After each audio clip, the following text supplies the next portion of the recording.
अस्सलामु अलैकुम प्यारे दोस्तों।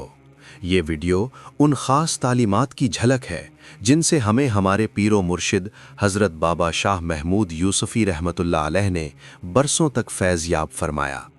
अगर कोई कमी है तो वो हमारी कोताही है, और जो रोशनी और रहनुमाई है वो हमारे शेख की निस्बत और तरबियत का करम है। आइए दिल के साथ इन तालीमात को सुनिए। इमाम अली अलैहिस्सलाम, रियाकारी से बचने की नसीहत। हवाला, ये नहजुल बलागा के ख़त नंबर 150 का मुख्तसर शुदा अराय है। नोट: ये मशवरा तमाम मुसलमानों के लिए मुफीद है, लेकिन आज के दिन असहाब तसव्वुफ़ के लिए इसकी अहमियत ज़्यादा बढ़ती है। हज़रत अली के अक्सर तहरीर और तकरीरात की तरह ये भी मुख्तसर और मौजू पर मुंतकिल है। इसको पूरी तरह समझने के लिए मुमकिन है कि कई मरतबे पढ़ने और हर बार वाज़ेह फ़हम की ज़रूरत हो, ताकि समझने में पूरी कामयाबी हासिल की जा सके। नसीहत: एक शख्स ने हज़रत अली इब्न अबू तालिब अलैहिस्सलाम से पंदो नौइज़त की दरख्वास्त की, तो आप हज़रत मौला अली मुश्किल कुशा अलैहिस्सलाम ने फरमाया, तुमको उन लोगों में से न होना चाहिए कि जो अमल के बग़ैर हुस्न अंजाम की उम्मीद रखते हैं और उम्मीदें बढ़ाकर तौबा को ताख़ीर में डाल देते हैं, जो दुनिया के बारे में ज़ाहिदों की सी बातें करते हैं मगर उनके आमाल दुनिया तलबों के से होते हैं। अगर दुनिया उन्हें मिले तो वो सैर नहीं होते, और अगर ना मिले तो कनात नहीं करते। जो उन्हें मिला है उस पर शुक्र से कासिर रहते हैं, और जो बच रहा उसके इजाफे के ख्वाहिशमंद रहते हैं। दूसरों को मना करते हैं और ख़ुद बाज नहीं आते, और दूसरों को हुक्म देते हैं ऐसी बातों का जिन्हें खुद बजा नहीं लाते। नेकों को दोस्त रखते हैं मगर उनके से आमाल नहीं करते, और गुनाहगारों से नफ़रत व अनाद रखते हैं, हालांकि वो खुद उन्हीं में दाखिल हैं। अपने गुनाहों की कसरत के बायस मौत को बुरा समझते हैं, मगर जिन गुनाहों की वजह से मौत को नापसंद करते हैं उन्हीं पर कायम है। अगर बीमार पड़ते हैं तो पशीमान होते हैं, और तंदुरुस्त होते हैं तो मुतमईन होकर खेल कूद में पड़ जाते हैं।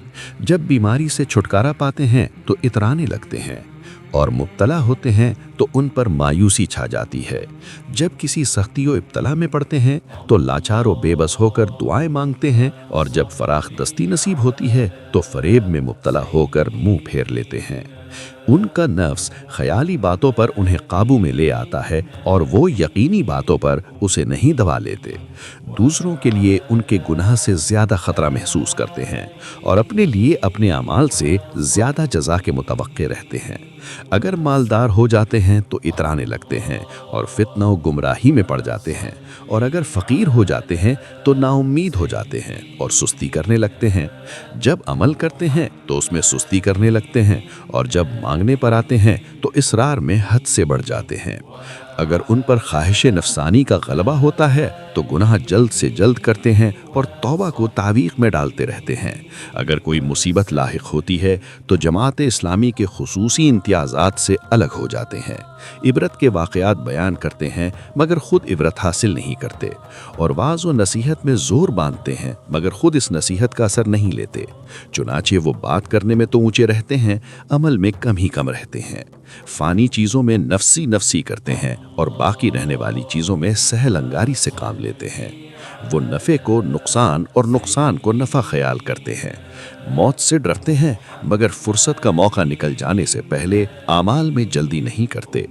दूसरे के ऐसे गुनाह को बहुत बड़ा समझते हैं जिससे बड़े गुनाह को खुद अपने लिए छोटा ख्याल करते हैं, और अपनी ऐसी इताअत को ज़्यादा समझते हैं जिसे दूसरे से कम समझते हैं। लिहाजा वो लोगों पर मोतरिज़ होते हैं और अपने नफ्स की चिकनी चपड़ी बातों से तारीफ़ करते हैं।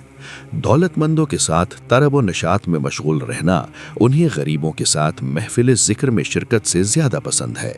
अपने हक़ में दूसरे के ख़िलाफ़ हुक्म लगाते हैं, लेकिन कभी ये नहीं करते कि दूसरे के हक़ में अपने ख़िलाफ़ हुक्म लगाएं। औरों को हिदायत करते हैं, अपने को गुमराही की राह पर लगाते हैं। वो इताअत लेते हैं और ख़ुद नाफरमानी करते हैं, और हक़ पूरा पूरा वसूल कर लेते हैं मगर ख़ुद अदा नहीं करते। वो अपने परवरदिगार को नज़रअंदाज करके मखलूक़ात से खौफ खाते हैं, और मखलूक़ात के बारे में अपने परवरदिगार से नहीं डरते।